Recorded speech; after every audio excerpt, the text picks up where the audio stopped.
तो पहले सर अपना नाम बता दें। मैं डॉक्टर वीके बंसल हूँ। मैं प्रोफेसर ऑफ सर्जरी हूँ एम्स में और ट्रांसप्लांट सर्जरी का इंचार्ज हूँ। सर आज जिस तरीके से प्रेस कॉन्फ्रेंस हुए और उसके बाद पहले प्रोग्राम हुआ, उसके बाद डॉक्टर वीके पॉल आए, एमसी मिश्रा आए, क्या उद्देश्य है?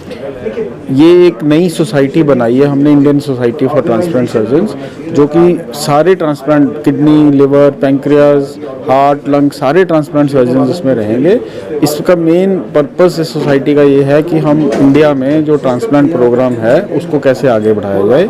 इस टाइम पे जैसे आपने सुना होगा सुबह के भाषण में कि इंडिया में जो गवर्नमेंट सेक्टर में जो ट्रांसप्लांट हैं वो बहुत कम हो रहे हैं। सिर्फ 70 मेडिकल इंस्टीट्यूशंस हैं जिसमें ट्रांसप्लांट का कुछ फैसिलिटीज़ हैं। उन 70 में से भी मे बी 20-25 में ही एक्टिवली ट्रांसप्लांट हो रहे हैं। तो इस नंबर को बढ़ा के हम कैसे ये जो 70 ट्रांसप्लांट सेंटर्स हैं उसको कैसे हम बढ़ा के 200 ट्रांसप्लांट करें, कैसे इसको प्राइवेट में और ट्रांसप्लांट को बढ़ाया जाए, कैसे और ट्रांसप्लांट सर्जन ट्रेन किए जाए, वही सोसाइटी का मेन पर्पज है। सर ऐसा डॉक्टर कहाँ के शामिल होंगे इस सोसाइटी में?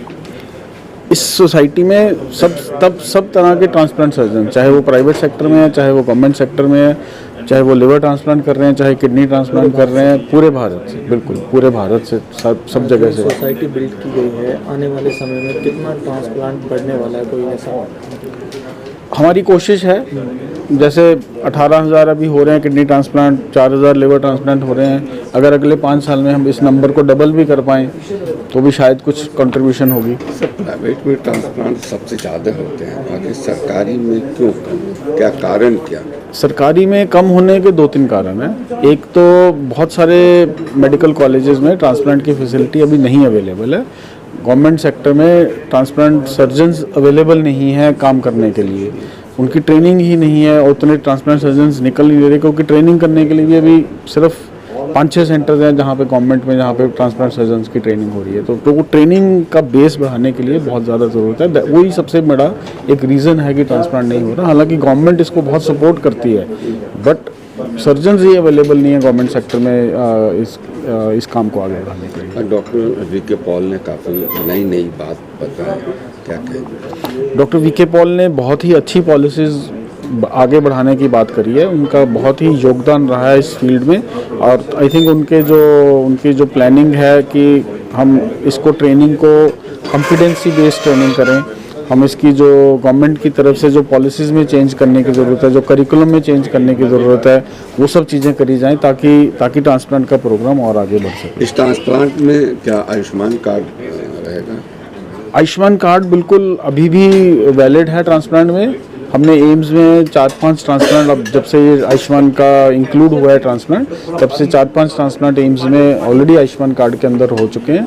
और एम्स में जैसे कि आपको पता है आयुष्मान के अंदर सारे डिसेंट्रलाइज करके अभी 12 आयुष्मान केंद्र बने हुए हैं। तो जो भी पेशेंट अगर किसी को ट्रांसप्लांट की ज़रूरत है उसके पास आयुष्मान का कार्ड है। पीजीआई चंडीगढ़ में भी हो रहा है इसके अंदर, एम्स में भी इसके अंदर हो रहा है, आई थिंक सफदरजंग में भी, आरएमएल में भी, दिल्ली में काफ़ी सारे हॉस्पिटल में आयुष्मान भारत के अंदर अवेलेबल है। और जो भी पेशेंट एलिजिबल है आयुष्मान स्कीम के लिए वो ट्रांसप्लांट करवा सकता है।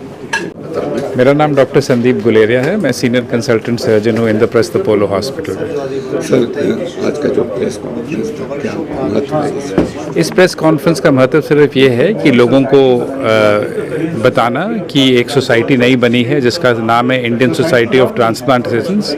इस सोसाइटी का प्रमुख कारण यह है कि हम लोगों को ट्रेन करें ऑर्गन ट्रांसप्लांटेशन में, सर्जन्स ट्रेन करें और ज़्यादा से ज़्यादा कोशिश करें कि ज़्यादा से ज़्यादा लोग आकर अंगदान करें। और इस अंगदान जो भी अंगदान करे तो भारत के हर एक कोने में ट्रांसप्लांट की स्पेशलिटी बढ़े से। आज देखें कि नीति आयोग के डॉक्टर वीके पॉल भी आए, एमसी मिश्रा है, क्या कहेंगे? तो उन सबका यही कहना है कि हमें सब इकट्ठा कर इस सब पे हमें मिल के काम करना है, लोगों को एजुकेट करना है, ट्रांसप्लांट सर्जन ज़्यादा बनाने हैं और इसी के साथ हम आगे बढ़ पाएंगे। सर जिस तरीके से ट्रांसप्लांट के बारे में कहा जा रहा है, आखिर ये सरकारी में क्यों ये ज़्यादा हो रहा है? तो देखिए ट्रांसप्लांट बड़ा एक सरकारी हॉस्पिटल का काम सिर्फ ट्रांसप्लांट करना नहीं है, लोगों को ट्रेन करना भी है। Their training centres. और प्राइवेट सेक्टर जो है उसकी वो प्रॉफिट देखता है कि जहाँ पैसा है वहाँ ज़्यादा काम करेगा। दूसरी बात यह है कि प्राइवेट सेक्टर में कॉरपोरेट ड्रिवन है कि भाई इसमें पैसा हमें ज़्यादा मिलेगा, मुनाफा ज़्यादा, और ट्रांसप्लांट इंटेंसिव स्पेशलिटी है, there is good profit for corporate sector. तो कॉरपोरेट सेक्टर ऑब्वियसली उसको ज़्यादा पुश करता है, इसीलिए कॉरपोरेट सेक्टर में बहुत ज़्यादा ट्रांसप्लांट है।